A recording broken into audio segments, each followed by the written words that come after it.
Dice así la palabra del Señor, versículo 14. Pues vosotros, hermanos, vinisteis a ser imitadores de las iglesias de Dios en Cristo Jesús que están en Judea, porque también vosotros padecisteis los mismos sufrimientos a manos de vuestros propios compatriotas, tal como ellos padecieron a mano de los judíos, los cuales mataron tanto al Señor Jesús como a los profetas, y a nosotros nos expulsaron y no agradan a Dios, sino que son contrarios a todos los hombres, impidiéndonos hablar a los gentiles para que se salven, con el resultado de que siempre llenan la medida de sus pecados.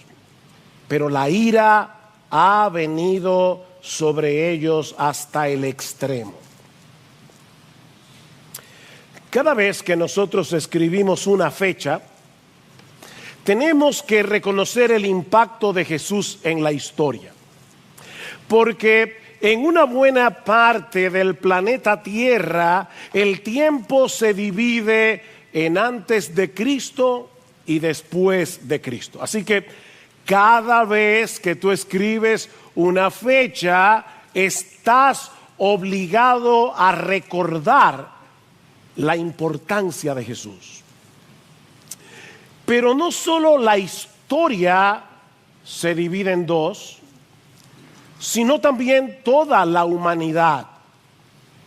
Porque después de su venida solo hay dos grupos de personas en el mundo. A nosotros nos encanta crear categorías para dividir a las personas, para separarnos de los demás, para creernos que somos mejores que otros. Pero lo cierto es que en el mundo solo hay dos grupos de personas, no más, solo dos: los que creen en Cristo y los que no creen, los que son suyos y los que no lo son, los que lo aman y lo adoran y los que lo rechazan con todo su corazón.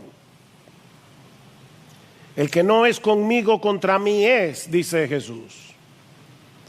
No se puede ser indiferente, no se puede ser neutral ante la persona de Jesús, porque óyeme bien, mi amigo que estás aquí, no hacer nada con Jesús es una declaración de guerra. Nadie aquí, jóvenes que tal vez han nacido en esta iglesia, no hay nadie que sea neutral con respecto a la persona de Jesús. Si el Dios del cielo nos llama a arrepentirnos, si el Dios del cielo nos llama a creer en su Hijo, seguir a su Hijo, reaccionar con indiferencia es un acto de rebeldía.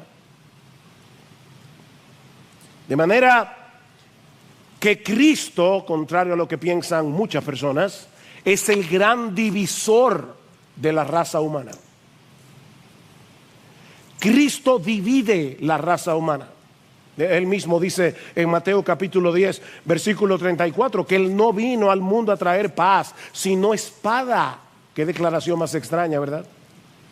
El príncipe de paz dice que Él vino a traer espada. Porque vine a poner al hombre contra su padre, a la hija contra su madre, a la nuera contra su suegra, y los enemigos del hombre serán los de su misma casa.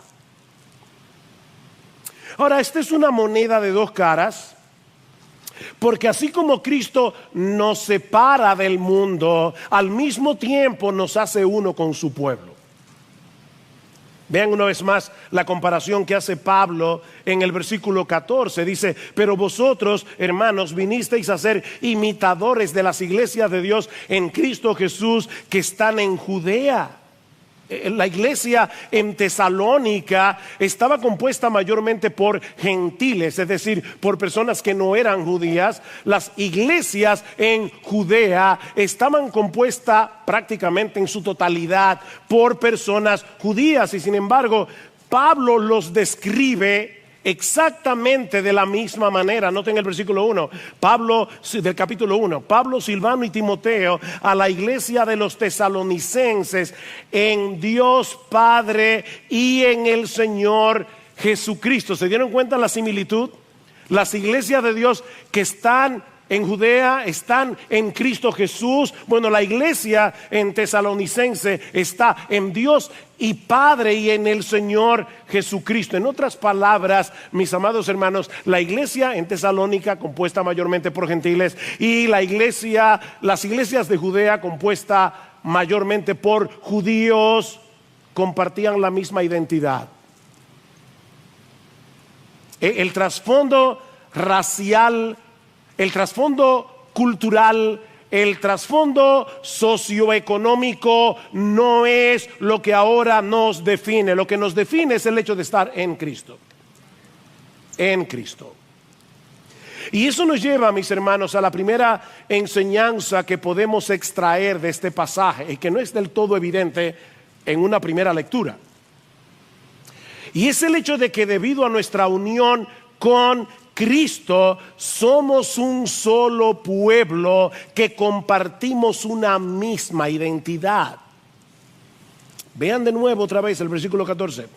Vosotros, hermanos, vinisteis a ser imitadores de las iglesias de Dios en Cristo Jesús que están en Judea. Cualquier iglesia de cualquier parte del mundo puede ser descrita exactamente de la misma manera. No importa que esté en República Dominicana, no importa que esté en Estados Unidos, no importa que esté en China, es la iglesia de Dios en Cristo Jesús que está en República Dominicana o que está en Cuba o que está en Chile o que está en donde sea. Tenemos la misma identidad. Ahora, hermano, para nosotros, leemos este pasaje en el día de hoy, siglo XXI, y nos resulta difícil entender lo sorprendente de esta conexión que Pablo hace aquí entre las iglesias de Judea y la iglesia en Tesalónica, porque nosotros no experimentamos en el día a día la profunda división que había entre judíos y gentiles en aquellos días. ¿Recuerdan ustedes la reacción de la mujer samaritana en Juan capítulo 4 cuando Cristo le pidió que le diera de beber? Una cosa normal. Tú tienes sed, vas caminando por la calle, te encuentras con una persona bebiendo agua, es lo más normal que tú le digas, dame de beber. Esta mujer reacciona y le dice, pero ¿cómo tú, siendo judío, me pides a mí de beber, que soy mujer samaritana? Porque judíos y samaritanos no se tratan entre sí, o como dice el texto, literalmente. Los judíos y los samaritanos no usan los mismos utensilios o no beben de los mismos vasos. Para un judío era impensable beber del mismo cántaro del que había bebido un samaritano, porque para ellos esa gente era inmunda. ¿O recuerdan cuando Pedro fue a casa de Cornelio a predicarle el evangelio? Dios tuvo que mostrarle primero una visión para enseñarle a Pedro que él no debía discriminar a Cornelio por el hecho de no ser judío. Y cuando finalmente Pedro accede a ir, ¿verdad?, a la casa de Cornelio a predicarle el evangelio a él y a su familia, escuchen con atención cómo Pedro inicia su mensaje. Vosotros sabéis cuán abominable es para un varón judío juntarse o acercarse a un extranjero. Pero a mí me ha mostrado Dios que a ningún hombre llame común o inmundo. Miren, hermanos, se necesita cierta dosis de humildad para escuchar a un predicador que nos dice de entrada, antes yo pensaba que ustedes eran personas impuras, inmundas, despreciables, abominables. Como para decirle, gracias Pedro, nos vemos después. Pero Cornelio quería oír el evangelio. Mis hermanos, esa era la perspectiva generalizada que los judíos tenían del resto del mundo. Eran perros gentiles. Hasta que Cristo derribó la pared de separación, como dice Pablo en Efesios capítulo 2, versículo 14. Todos aquellos que creen en Él son uno en Cristo. Mis hermanos, Cristo está edificando una iglesia que no toma en cuenta nuestras diferencias sociales, raciales, económicas, educacionales. Ahora tenemos, dice Pablo en Efesios capítulo 4, versículos 4 al 6, y cantamos hace un momento acerca de eso. Tenemos una misma esperanza, un solo Señor, una sola fe, un solo bautismo, un solo Dios y Padre de todos, que está sobre todos, por todos y en todos. Las cosas que nos unen en Cristo son más importantes que las que nos distinguen a unos de otros humanamente hablando. Miren, mis hermanos, nosotros tenemos más cosas trascendentales en común con un chino cristiano que con un dominicano incrédulo. Un doctor de Harvard tiene más cosas trascendentales en común con un analfabeto cristiano que con otro doctor de Harvard. Somos uno en Cristo. Y mis hermanos, eso debe producir en nosotros un fuerte apego por nuestra iglesia local y un amor sincero y genuino por la iglesia universal. La iglesia de Cristo no son estas cuatro paredes. Somos parte de algo mucho más grande. Somos uno en Cristo, por más distinto que seamos en otras cosas. Pero eso que nos une con otros creyentes es precisamente lo que nos separa del mundo. Y es lo que produce oposición y rechazo por el hecho de ser cristianos. Lo que nos lleva a la segunda enseñanza de nuestro pasaje. Ya hemos visto que debido a nuestra unión con Cristo somos un solo pueblo que compartimos una misma identidad, pero aprendemos también que debido a nuestra identificación con Cristo somos un pueblo que compartimos la misma hostilidad. Versículo 14 de nuevo. Pues vosotros, hermanos, vinisteis a ser imitadores de las iglesias de Dios en Cristo Jesús que están en Judea. ¿En qué vinieron a ser imitadores? Porque también vosotros padecisteis los mismos sufrimientos a manos de vuestros propios compatriotas, tal como ellos padecieron a mano de los judíos. Todas las iglesias de Cristo, las verdaderas iglesias de Cristo, independientemente de la denominación, independientemente del país donde estén, nos parecemos en varias cosas. Mira, cuando tú vas a una verdadera iglesia, y puede ser que la forma de alabanza sea distinta, puede ser que hayan cosas que no sean exactamente como la practican en tu iglesia, pero cuando tú vas a una verdadera iglesia del Señor Jesucristo, tú te sientes identificado.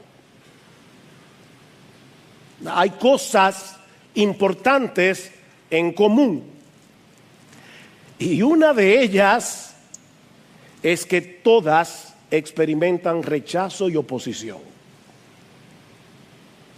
Los creyentes en Tesalónica estaban experimentando de parte de sus compatriotas lo mismo que los creyentes de Judea estaban experimentando de parte de los judíos, porque la oposición contra los cristianos no es circunstancial, no es regional, es mundial. Es mundial, aunque obviamente no siempre será en la misma medida, no siempre será con las mismas manifestaciones. No es lo mismo ser un cristiano en República Dominicana que ser un cristiano en Corea del Norte. No es lo mismo, yo no estoy diciendo eso. Pero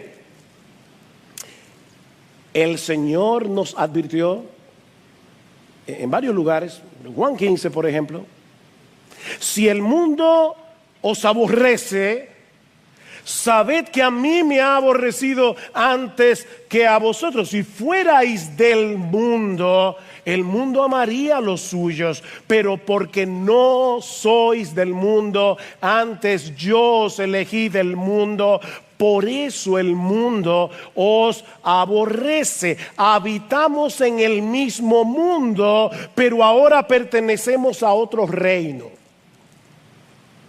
Tenemos otro Señor, otro amo, otro dueño.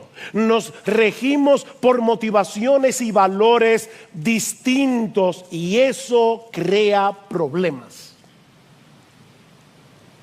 Pablo le dice a Timoteo en su segunda carta que todos, subrayan eso, todos los que quieren vivir piadosamente en Cristo Jesús padecerán persecución. Nota, mi hermano, que Pablo no dice algunos, Pablo no dice la mayoría, Pablo dice todos, todos los que quieren vivir piadosamente en Cristo Jesús padecerán persecución. La única manera en que un creyente puede evitar esa persecución es esforzándose por parecerse al mundo lo más posible.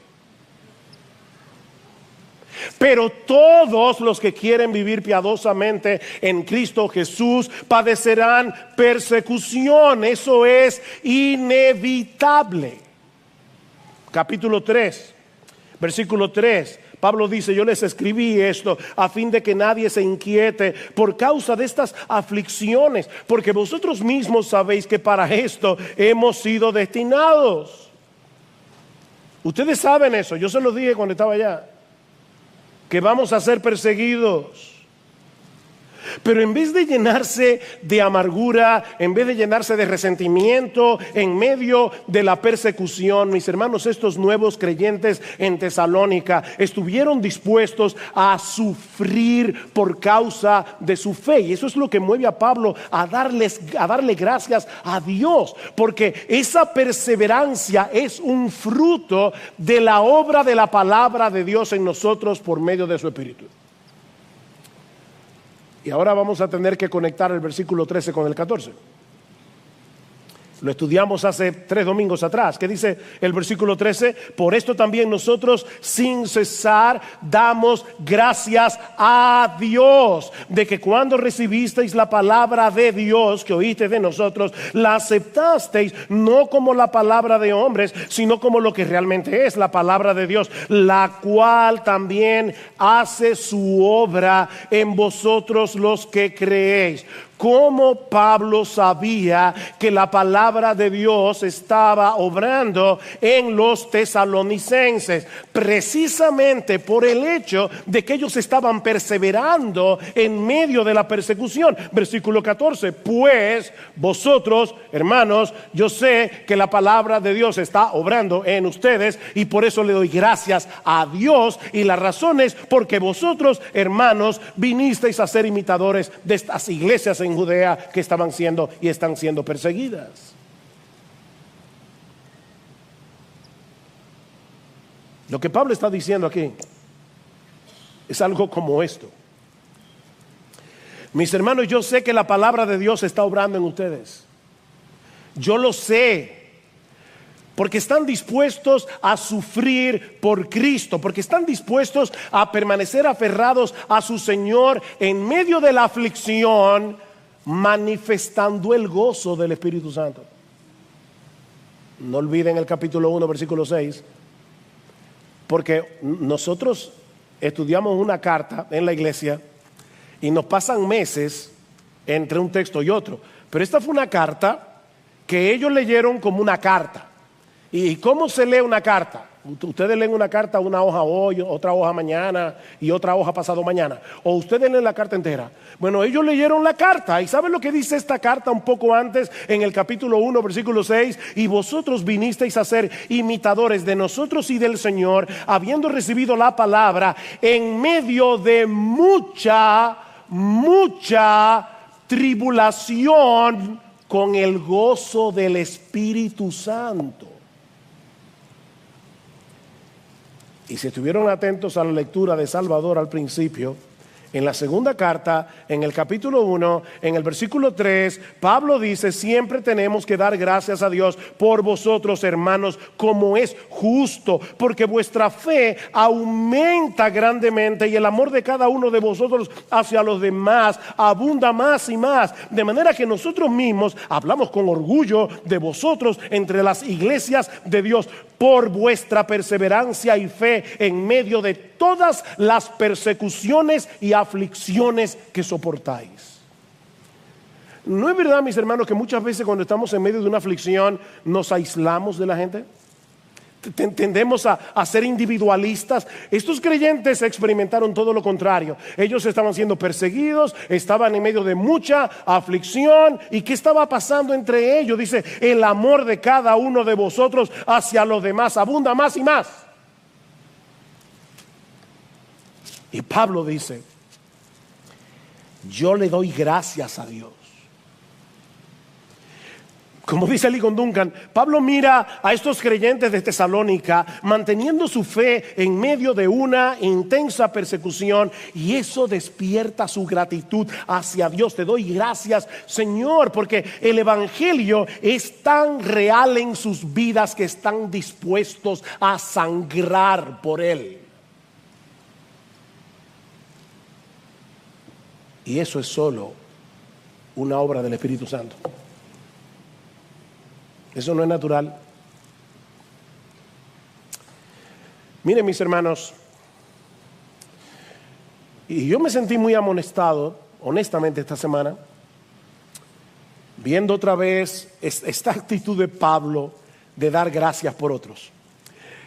Mis hermanos, nosotros debemos tener ojos para ver la obra de Dios en las vidas de nuestros hermanos que sufren y que sufren bien, y darle gracias a Dios por lo que Él está haciendo en esos hermanos. Y miren, no tiene que ser algo tan dramático como morir en una hoguera.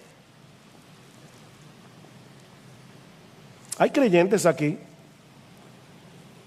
que son rechazados por sus familiares incrédulos por el mero hecho de ser cristianos, y aún así no reniegan de su fe. Hay hermanos aquí que no han podido seguir escalando en su empresa, no pueden seguir escalando. ¿Saben por qué? Porque rehúsan comprometer su integridad. Gloria a Dios por esos creyentes. El Espíritu Santo está obrando allí. Hay algo que el Espíritu de Dios está haciendo. Hay jóvenes aquí, jóvenes que son burlados en los colegios, en las universidades, porque ellos deciden ir en contra de la corriente, porque ellos tienen pantalones como para comportarse como cristianos en medio de una generación que parece haber perdido la brújula moral.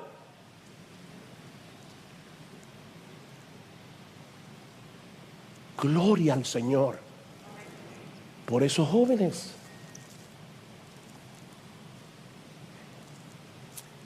Y ni hablar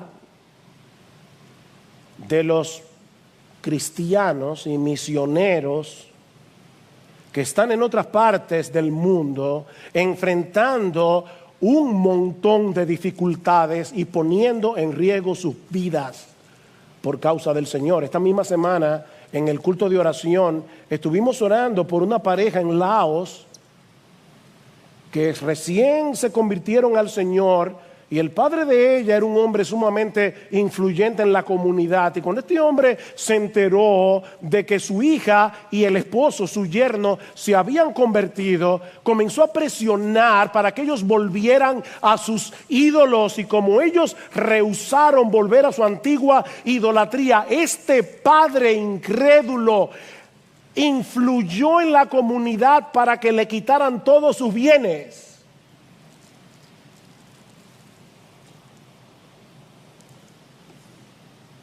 Ese es el tipo de cosas que los cristianos han estado padeciendo a lo largo de toda la historia, ¿no?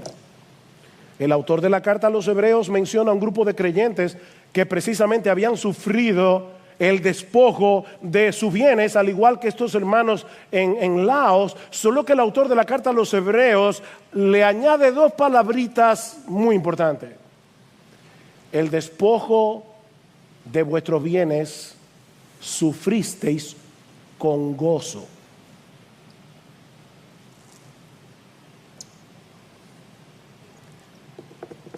Ponte ahí, en esos pantalones. Te lo quitaron todo por causa de Jesús. Y tú eres capaz de decir, amén. Cristo es más valioso que todo eso. ¿Ustedes recuerdan a Pablo y a Silas en Filipos? Dice que en Hechos 16, 23, que después de haberlos azotado mucho, dice el texto, y después de llevarlos al calabozo que estaba en el interior, miren, una cárcel, yo tuve la oportunidad de ir a una cárcel en Roma, la cárcel Mamertina, donde probablemente estuvo el apóstol Pablo. Miren, una cárcel en aquellos días, en el piso más de arriba, era horrible. A Pablo y a Silas lo pusieron en la cárcel de más adentro, encadenados. ¿Y saben lo que sucedió?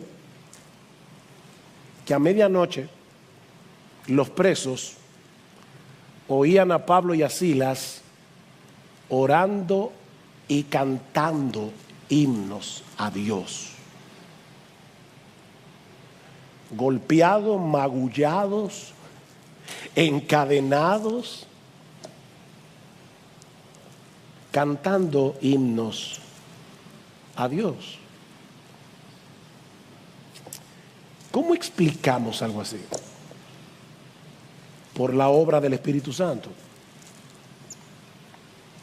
Es el Espíritu Santo el que actúa en nosotros la fe. Él es que obra la fe para esperar en las promesas de Dios reveladas en su palabra. Es el Espíritu Santo el que hace viva la palabra en nuestro corazón, dándonos certeza de que Dios nos ama, dándonos certeza de que ni una sola de sus promesas quedarán sin cumplimiento. No olviden el contexto. Pablo está dando gracias al Señor porque cuando ustedes recibieron la palabra de Dios que oíste de nosotros, la recibisteis no como palabra de hombres, sino como lo que es en verdad la palabra de Dios. De manera que cuando estos hermanos oían, el Señor es mi pastor, nada me faltará, en lugares de delicados pastos me hará descansar, ellos sabían, esa es la palabra de Dios, porque a los que aman a Dios todas las cosas les ayudan a bien. Esto es palabra de Dios. Y el Espíritu Santo está allí recordándonos y obrando en el corazón y diciéndote, hijo mío, esta es palabra de Dios, palabra de Dios. Estas no son promesas vacías, esto no es sopa de pollo para el alma, no. Esto es palabra de Dios.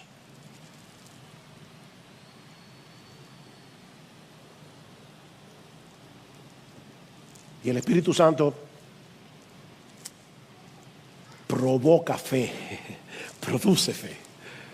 Porque al final, mis hermanos, es un asunto de fe. ¿Qué dice Pablo en Romanos 15? Y el Dios de la esperanza os llene de todo gozo y paz en el creer, para que abundéis en esperanza por el poder del Espíritu Santo. Solamente el Espíritu Santo puede hacerme abundar en esperanza, al aumentar mi fe en lo que Él mismo reveló en la palabra. El Espíritu Santo nos llena de esperanza en el dolor, alimentando nuestra confianza en Dios, por lo que sabemos de Él, de nuestro Padre, en su palabra. Pero sobre todas las cosas, el Espíritu Santo es el que abre los ojos de nuestro entendimiento para que seamos capaces de ver la gloria y hermosura de nuestro Señor Jesucristo. Mis hermanos, Él es tan glorioso, Él es tan hermoso, Él es tan maravilloso que vale la pena sufrir por el gozo y el deleite de conocerlo a Él. Vale la pena. Y eso lo hace el Espíritu Santo. El gozo y el deleite de conocer a Cristo, mis amados hermanos, sobrepasa cualquier dolor. Pero ese gozo no es natural, es el fruto del Espíritu. Y a medida que el Espíritu va abriendo nuestros ojos y nosotros vamos viendo la gloria de nuestro Señor, algo sucede, nos vamos pareciendo cada vez más a Él. Contemplando su gloria, somos transformados de gloria en gloria en la misma imagen como por el Espíritu del Señor. Nos convertimos en sus imitadores, como dice Pablo. Se dieron cuenta en 1:6, dice: vosotros vinisteis a ser imitadores de nosotros y del Señor, de nosotros y del Señor. Y una de las cosas que se dice de Cristo en Hebreos capítulo 12 versículo 2 es que por el gozo puesto delante de Él sufrió la cruz. Cuando somos imitadores del Señor, somos capaces de sufrir con gozo. Por el gozo puesto delante de Él sufrió la cruz. No por el gozo de sufrir. Porque, mis hermanos, no somos masoquistas. El sufrimiento no es causa de gozo. Cristo sufrió la cruz con gozo por dos razones. Primero, por el gozo de poder hacer la voluntad de su Padre. Y dos, por el gozo de salvarte a ti. Y a ti, y a ti, y a ti, si eres creyente. Wow. Cristo sufrió la cruz con gozo porque sabía que al hacerlo te estaba salvando a ti.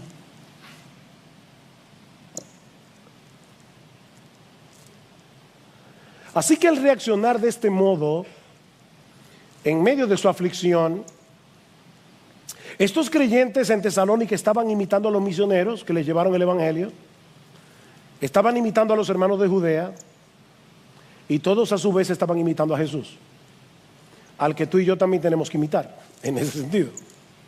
Bueno, en todo sentido. Pero ahora Pablo quiere hacerles ver el porqué de ese sufrimiento. Mis hermanos, ¿qué es lo que está detrás de esa persecución, de ese rechazo, de esa oposición del mundo hacia los cristianos? ¿Qué es lo que hay detrás? Versículo 15. Dice: ustedes están padeciendo de sus compatriotas lo mismo que ellos padecieron a mano de los judíos, los cuales mataron tanto al Señor Jesús como a los profetas, y a nosotros nos expulsaron y no agradan a Dios, sino que son contrarios a todos los hombres, impidiéndonos hablar a los gentiles para que se salven, con el resultado de que siempre llenan la medida de sus pecados.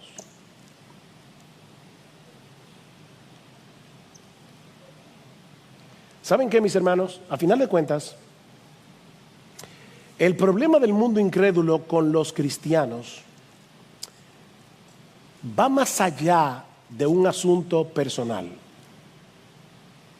Es personal, pero por lo que representamos. En realidad, es un rechazo a la verdad de Dios y al Mesías de Dios. Eso es lo que está detrás. Esta acusación de Pablo es tan seria contra los judíos que algunos han acusado a Pablo de ser antisemita. Increíble.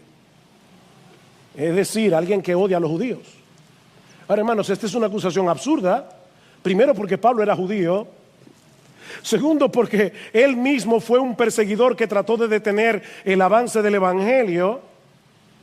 Y cuando Pablo conoció al Señor, el anhelo de su corazón era que el pueblo de Israel se salvara. Dice en Romanos capítulo 9, versículo 3, mira, si yo tuviera que ser condenado para que ellos sean salvados, que me condene yo. Y yo nunca he sentido eso por nadie, ni he orado así.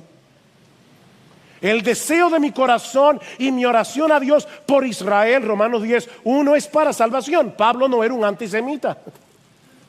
Eso es absurdo. No, Pablo escribió seguramente este pasaje con mucho dolor en el corazón. Pero todo lo que dice contra los judíos es tristemente cierto, y todo se encierra en una cosa: el rechazo del mundo incrédulo a la verdad de Dios y al Mesías de Dios. Mataron al Señor Jesús, dice Pablo. Por más que los romanos lo llevaron a la cruz, los judíos fueron responsables de su muerte. Ellos lo entregaron al poder civil, acusándolo falsamente para que fuera crucificado. Mataron al Señor Jesús, mataron a los profetas. En el Antiguo Testamento los profetas fueron sistemáticamente perseguidos por el pueblo de Israel. ¿Por qué? Porque no soportaban el mensaje que Dios les enviaba a través de ellos. Óyeme, mi amigo incrédulo que estás aquí, no te engañes a ti mismo pensando, es que intelectualmente yo no puedo aceptar. No, el problema tuyo es que tú no quieres la verdad de Dios, no la quieres. Porque la verdad de Dios te recuerda que tú eres un pecador. La verdad de Dios te recuerda que tú no eres tan grande como tú crees que tú eres, que tú no eres tan bueno como tú crees que tú eres, que solo hay un Dios, un solo rey, y se llama Jesús, no eres tú. No te engañes. Mataron a los profetas.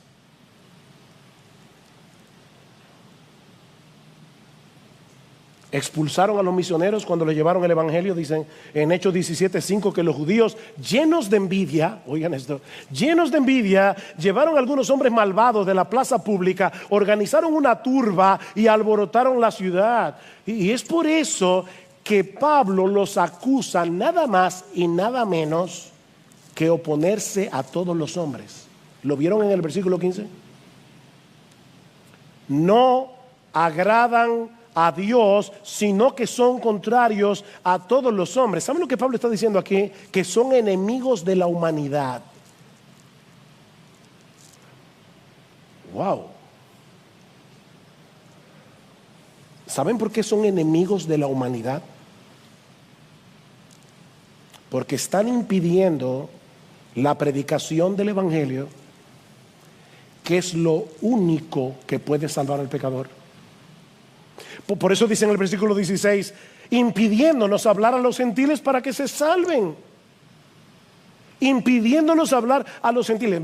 Miren, mis hermanos, no hay un pecado más odioso a los ojos de Dios que tratar de frenar el avance del evangelio. ¿Sabéis por qué? Porque la mayor necesidad de cualquier hombre es reconciliarse con Dios por medio de la persona y la obra de nuestro Señor Jesucristo. Eso es lo más odioso a los ojos de Dios.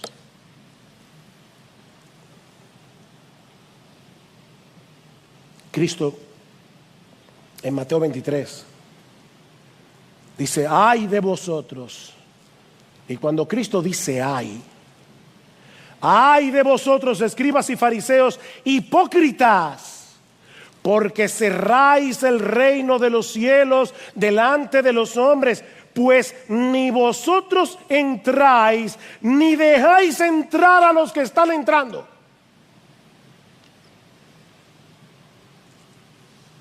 Wow.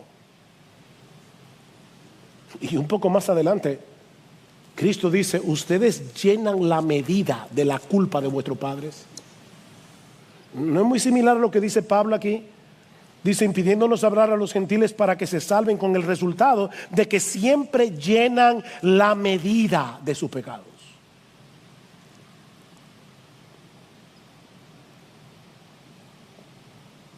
Su pecado ha llegado al colmo, dice Pablo.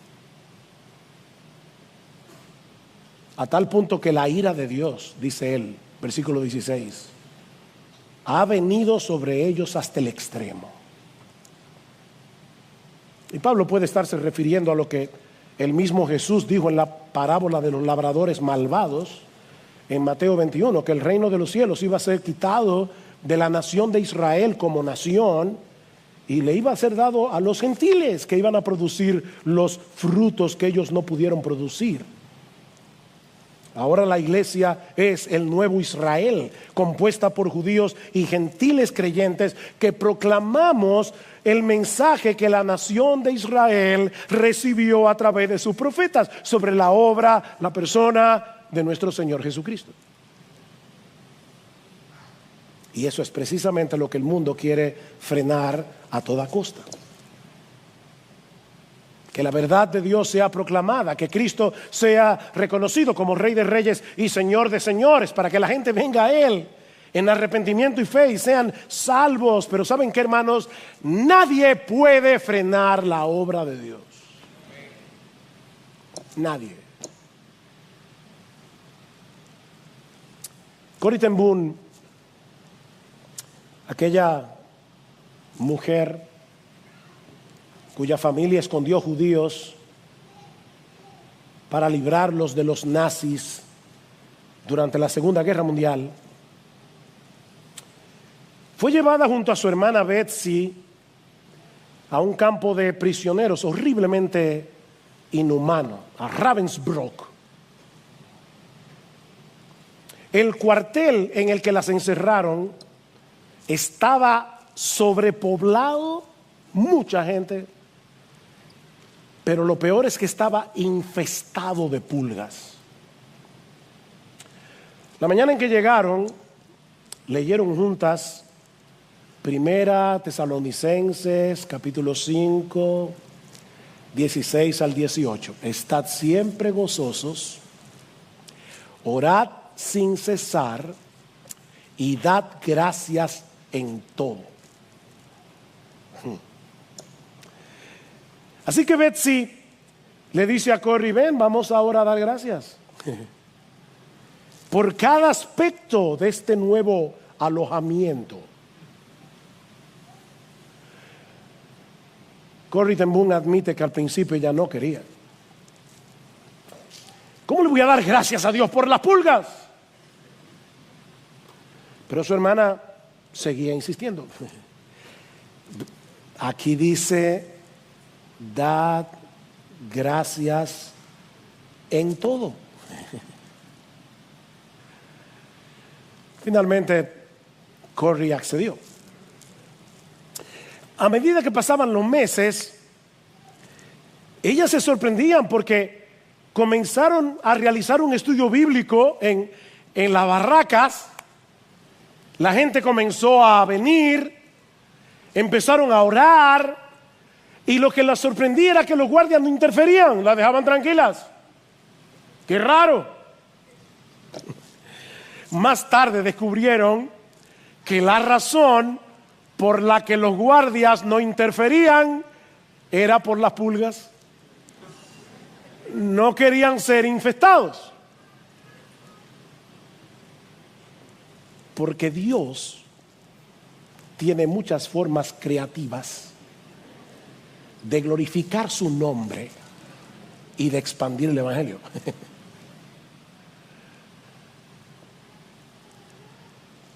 Nadie puede frenar el evangelio. Nadie.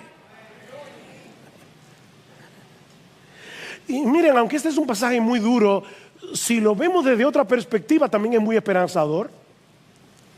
Mis hermanos, el hombre que escribió estas palabras un día estuvo del otro lado de la verja. No lo olviden.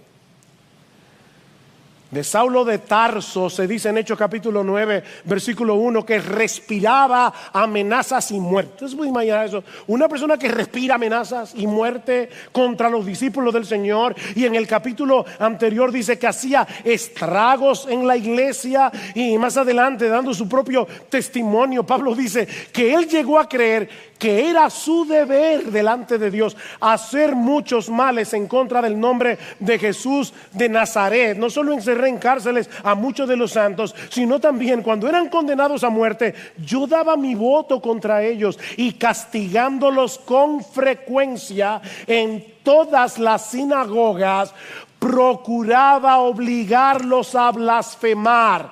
Pablo estaba allí diciendo: maldice a Cristo, maldice a Cristo. El hombre que escribió Primera Tesalonicenses.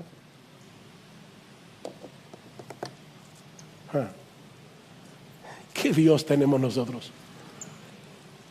Pablo odiaba a Cristo y a los cristianos con cada fibra de su ser. Pero mis hermanos, no existe un ser humano en el mundo que pueda oponerse al llamado eficaz del Espíritu Santo. No lo hay. La gracia de nuestro Dios es todopoderosa y vence cualquier obstinación.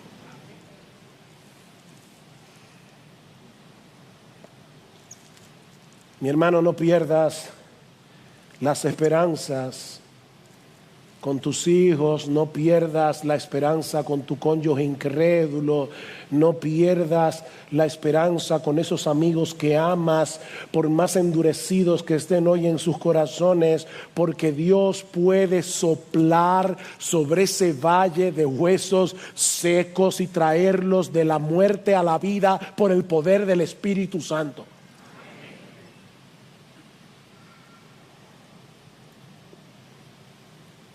Y no tienes que irte muy lejos para ver un ejemplo de ese poder en acción. Mírate en el espejo.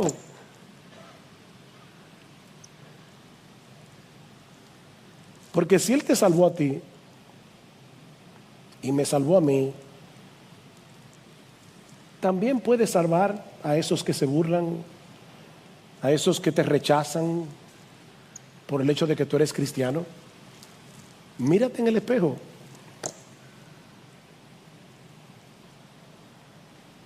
Ahora, no olvides que ese Dios que salva lo hace a través de la predicación del Evangelio. Vamos a ver este pasaje al revés. Si no hay algo más odioso para Dios que frenar la predicación del Evangelio, que hablemos de Cristo a los perdidos, entonces yo supongo que no puede haber nada más valioso a los ojos de Dios, algo que traiga más alegría y gozo a su corazón, que hagamos precisamente eso.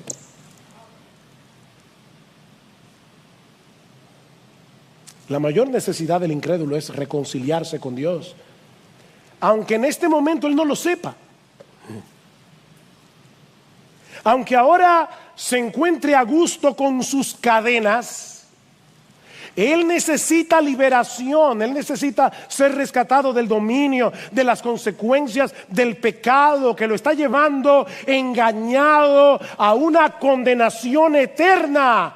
Y mis hermanos, ellos solos podrán ser salvos si tienen un encuentro con Cristo por medio de la predicación de su evangelio. Ese es el instrumento poderoso que usa Dios para salvar a los perdidos.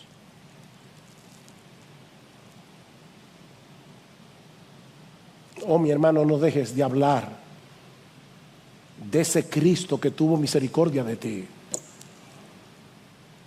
y que te trajo a salvación por el poder de su Espíritu Santo, porque Él puede salvar a otros por medio de tu predicación.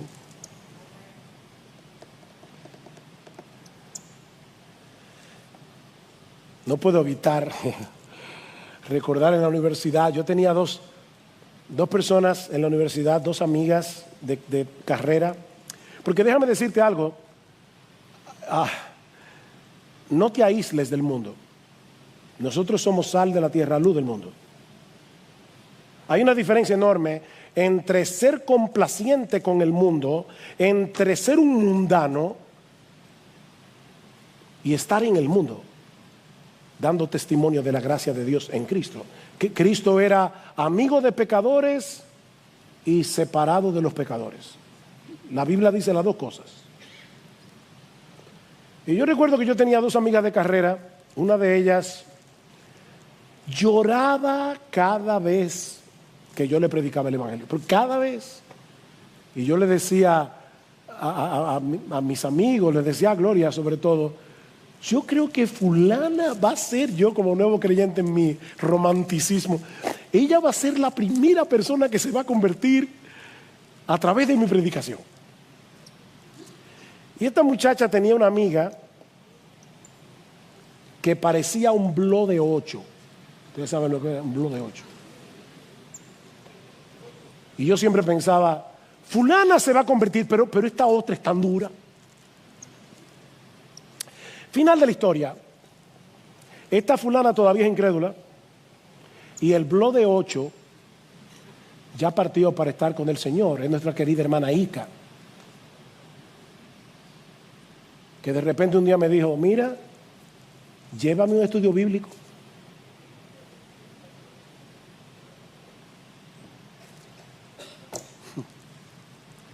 El blog de 8. La gracia la derritió. Así que no dejes de hablar de Cristo, no dejes de hablar de Cristo. Y mira, cuando te rechacen, cuando se burlen de ti, ni se te ocurra sentir autocompasión. Ni se te ocurra. Mira en esa burla el reflejo de tu propia dureza cuando tú no eras cristiano. Y por el poder del Espíritu, regocíjate en la obra que Cristo hizo en ti de pura gracia para cambiar tu corazón de piedra en un corazón de carne. ¿Qué dice Pedro? Amados, no os sorprendáis del fuego de la prueba que os ha sobrevenido, como si alguna cosa extraña os aconteciese, sino gozaos por cuanto sois participantes de los padecimientos de Cristo, para que también en la revelación de su gloria os gocéis con gran alegría. Si sois vituperados por el nombre de Cristo, sois bienaventurados, porque el glorioso Espíritu de Dios reposa sobre vosotros. Es precisamente en ese momento que el Espíritu Santo viene con poder a animarte, a fortalecerte, a fortalecer tu fe, a recordarte la palabra, a recordarte que Dios te ama, a recordarte sus promesas. Bienaventurados sois. Pero no quiero terminar sin hacer una pregunta a las personas que nos visitan. Mi amigo, ¿en cuál de los dos bandos estás tú? ¿A cuál de los dos reinos tú perteneces? Porque si Cristo no es tu rey, tu amo, tu Señor, tú estás en el reino equivocado. Un reino que ya fue vencido hace 2000 años y cuyos súbditos van camino a una condenación eterna si mueren en sus pecados. Mi amigo, en todo el universo hay un solo rey legítimo y se llama Jesús. Un rey que tiene plena autoridad para decidir el destino eterno de los hombres. Y Él te ofrece hoy perdón y reconciliación. Si vienes a su trono de gracia clamando por misericordia, confiando únicamente en Él. Él es el único rey que siendo el Dios de gloria, estuvo dispuesto a humillarse hasta lo sumo, pagando con su propia vida la deuda eterna de los suyos, muriendo por ellos en una cruz. ¿Qué rey hay como nuestro rey? Él es el único rey en todo el universo que de verdad gobierna a favor de su pueblo, que solo procura nuestro bien, nuestro verdadero bien, aquí y por toda la eternidad. Y todavía, mi amigo, las puertas de su reino están abiertas para ti, siempre que vengas en arrepentimiento y fe.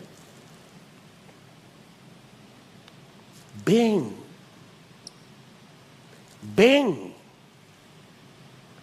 ahora, no es mañana. Ven, deja atrás ese amo malo, cruel, que quiere arrastrarte consigo a que compartas su condenación eterna en el infierno. Es que no te das cuenta que te están engañando. Por favor, ven. Acógete por fe a la misericordia del Señor. Acógete al perdón que el Rey de Reyes y Señor de Señores